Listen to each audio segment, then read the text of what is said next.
დაძაბული დებატები ევროსაბჭოს საპარლამენტო ასამბლეაზე დასავლელი პოლიტიკოსების ხდომათა დარბაზში ფაქტობრივად ერთსულოვნად მოითხოვენ ქართული ოცნების ხელისუფლების წინააღმდეგ მძიმე გადაწყვეტილების მიღებას. საუბარია ქართული ოცნების დელეგაციის უფლებამოსილების შეჩერებაზე. ევროპელი პოლიტიკოსების მთავარი არგუმენტები, რა თქმა უნდა, ოქტომბრის არჩევნების შემდეგ განვითარებული მოვლენებია. გაყალბებული არჩევნები, ძალადობა და პოლიტიკური პატიმრები არის ის მთავარი ბრალდებები, რომლებიც საქართველოს არალეგიტიმური ხელისუფლების მისამართით ისმის. რა ხდება სტრასბურგში და ხომ არ არის მიღებული გადაწყვეტილება თათია წოწონავა გვერდება პირდაპირ ეთერში. 114 მომხრე 13 წინააღმდეგი ცოტა ხნის წინ ევროსაბჭოს საპარლამენტო ასამბლეის ხდომაზე საქართველოსთან დაკავშირებით უპრეცედენტო რეზოლუციას უყარეს კენჭი ევროპარლამენტის ევროსაბჭოს საპარლამენტო ასამბლეის წევრებმა და ერთხმად ფაქტობრივად ხმათა სრული უმრავლესობით დაუჭირეს მხარი რეზოლუციას, რომელიც ქართულ ოცნებას უფლებამოსილებას მხოლოდ ფორმალურად ანიჭებს მკაცრი დათქმებით იგულისხმება ახალი საპარლამენტო არჩევნების თარიღის გამოცხადება აპრილის სესიამდე და პოლიტიკური ტყვეების ასევე აპრილის სესიამდე გათავისუფლება. მოკლედ ახლა ქართულ ოცნებას დრო აქვს აპრილამდე, წინააღმდეგ შემთხვევაში მათ უფლებამოსილება საერთოდ შეუწყდებათ ევროსაბჭოს საპარლამენტო ასამბლეაში. საინტერესოა სწორედ ის პროცესი, რაც განვითარდა დღეს ხდომაზე კენჭისყრის დროს. ქართულ ოცნებას ჰქონდა 3 შესწორება წარდგენილი და მათი ძირითადი შესწორებები ჩავარდა. მათ სურდათ, რომ მაგალითად ახალი არჩევნების შესახებ მოთხოვნის ჩანაწერი ამოღებულიყო საერთოდ რეზოლუციის ტექსტიდან.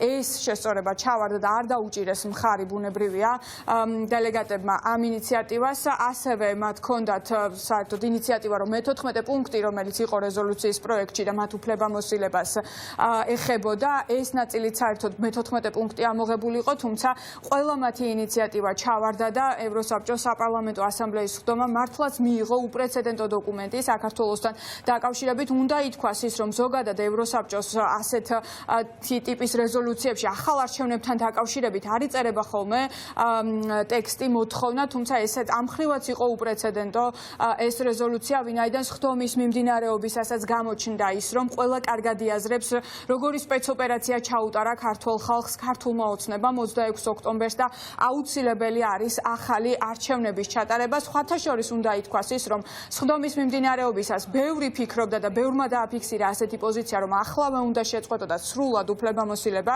ქართულ ოცნებას. ზოგიც ფიქრობდა, რომ აპრილამდე უნდა მიეცათ დრო, ერთგვარი ულტიმატუმი ქართული ოცნებისთვის, რომ დაინიშნოს ქვეყანაში ახალი საპარლამენტო არჩევნები. ახალ საპარლამენტო არჩევნებზეც ესეც საინტერესოა.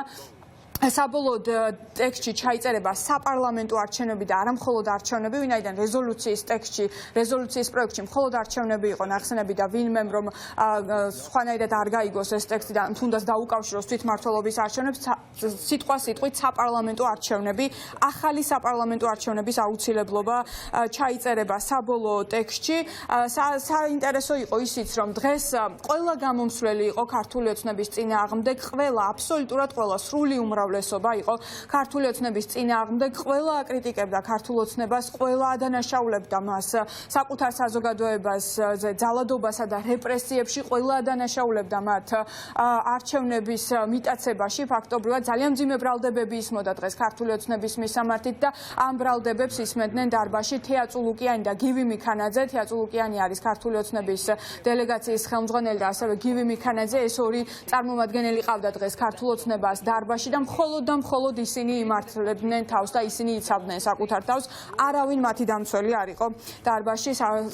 ძალიან მნიშვნელოვანი ფაქტორი იყო ესეც ამ ხდომაზე. მოკლედ შეგვიძლია ახლა მოვისმინოთ, რა ძირითადი განცხადებები გაკეთდა ხდომის მიმდინარეობისას.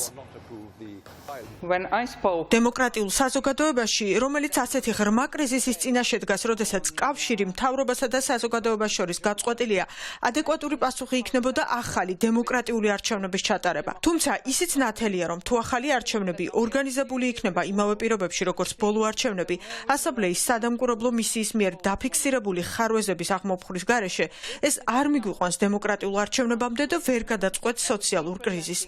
ამიტომ მე მოვუწოდებ საქართველოს მთავრობას განვითარებას. დაუყოვნებლივ დაიწყოს ინკლუზიური პროცესი, რომელშიც ჩაერთვება ყველა პოლიტიკური აქტორი და სამოქალაქო საზოგადოება, რათა მოგვარდეს პრობლემები და შეუქმნას დემოკრატიული არჩევნების ჩატარებისთვის საჭირო გარემო. თუმცა ეს პროცესი ვერ დაიწყება არსებულ პირობებში, როდესაც სახეზეა პოლიციის სისასტიკე და ძალადობა დემონსტრანტების წინააღმდეგ. ამიტომ ჩვენ მოვითხოვთ, რომ მსგავსი პრაქტიკა შეწყდეს დაუყოვნებლივ და გათავისუფლდნენ პოლიტიკური პატიმრები. კომიტეტი ხაზს უსვამს მკაფიო პირობებს, რომლებიც უნდა შეასრულოს საქართველოს აპრილში დაგეგმილ მომავალ სესიამდე. ახლა კომიტეტი მოუწოდებს საქართველოს დელეგაციის უფლებამოსილებების რატიფიკაციისკენ, თუმცა ამ პირობებით და მკაფიო ვადებით. ამავე დროს ჩვენ ვაჩერებთ დელეგაციის ზოგიერთი წევრის უფლებებს პოლიციური სისასტიკის დაგმობის ნიშნად. In 1999, Žvanja also said that 1999 წელს ზურაბ ჟვანიამ განაცხადა ამ დარბაზში, რომ ქართველების უმრავლესობა კონკრეტულ გზავნის ელის ევროპის საბჭოსგან და ეს სიტყვები დღესაც აქტუალურია. ქართველი ხალხი ელის ჩვენს რეაგირებას ამ ბრძოლაში, რადგან ჟვანიას გამოსვლიდან 26 წლის შემდეგ პრორუსი ოლიგარქი და მისი მარიონეტები სახელმწიფოს მიტაცების ოპერაციას ატარებენ. გუშინ ქართული ოცნების წარმომადგენელმა ფაქტობრივად გითხრა, რომ საქართველოში არ არსებობს პოლიციის სისასტიკე, არ არიან პოლიტპატიმრები და არ არსებობს ახალი არჩევნების ჩატარების აუცილებლობა. ეს ნიშნავს, რომ ამ რეზოლუციაში ჩაწერილი პირობები ყრუ კედელს ეხეთქება. თუმცა ეს პირობები კვლავ რჩება. პირველი შეწყდეს პოლიციის სისასტიკე, მეორე გათავისუფლდეს პოლიტპატიმრები და მესამე ყველაზე მნიშვნელოვანი გამოცხადდეს ახალი საპარლამენტო არჩევნები, მკაცრი საერთაშორისო დაკვირვების ქვეშ და თავისუფალ და სამართლიან გარემოში. თქვენ სუვერენიტეტს ემუქრება არა ევროპა, არამედ რუსეთი და ეს იყო სწორედ ის, რაც მოხდა 2008 წელს. მათ უნდათ, რომ თქვენ გაგჭრიტოთ და გაქციოთ ბელარუსად. ჩვენ მესიჯი უნდა გავუგზავნოთ ქართველ ხალხს და არა პოლიტიკოსებს. როდესაც ჩვენ ვლაპარაკობთ დემოკრატიულ უკუსვლაზე, მე ეს ნანახი მაქვს ჩემს ქვეყანაში. როდესაც 2013 წელს იანუკოვიჩმა ზურგი აქცია ევროინტეგრაციას და ამას მოჰყვა პროტესტი.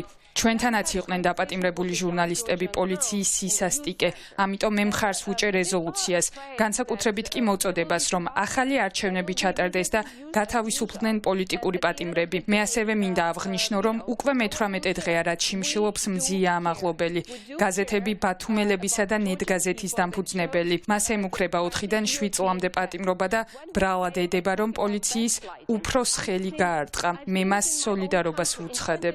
ჩვენ არ გვაქვს დიდი ძალაუფლება ამ დარბაზში, მაგრამ გვაქვს იმის ძალაუფლება, რომ ზოგიერთი დელეგაციის უფლებამოსილება ავცნოთ. თუ ჩვენ ამას დღეს გავაკეთებთ, ეს იქნება იმის სიგნალი, რომ ჩვენ ერთგულები ვართ მათი მთავარი პრინციპებისა, რაც არის დემოკრატია და კანონის უზენაესობა. ქართული ოცნების წარმომადგენლებმა დღეს ჩვენ განგვიცხადეს, რომ არ არსებობს არანაირი ძალადობა, არც პოლიტიკური პატიმრები არსებობენ, არ იქნება არანაირი არჩევნები და საერთოდ არანაირი ცვლილება. მათ თქვეს, რომ არ იყო ძალადობა. შეხედეთ ამ ფოტოებს, დამტროულ ძვლებსა და დასახიჩრებულ სახეებს. ეს მეტყველებს, რომ ძალადობას ნამდვილად ჰქონდა ადგილი ხალხის წინააღმდეგ. ჩვენ აუცილებლად დაუბრუნდებით ამ თემას აპრილში და მანამდე მე ამას დავარქმევდი წევრობას გამოსაცდელი ვადითა და შეზღუდული უფლებებით.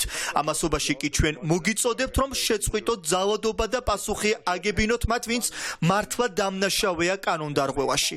ჩვენ მოვითხოვთ ყველას გათავისუფლებას, ვინც პოლიტიკური მოტივით არის დაკავებული და განსაკუთრებით მინდა ვახსენო მზია ამაღლობელი. ჩვენ ყველამ ნახეთ ვიდეო და ნამდვილად სასაცილოა, რომ ასეთი ბრალდება აქვს საყენებული და ასე სჯიან მას. I want to address to Georgian people. Dzirpaso mego breba, dzirpaso dzmeba, agdzek Sakartvelo, ibirdzali Sakartvelo. This is the moment. Sakartvelo, gaumarjos.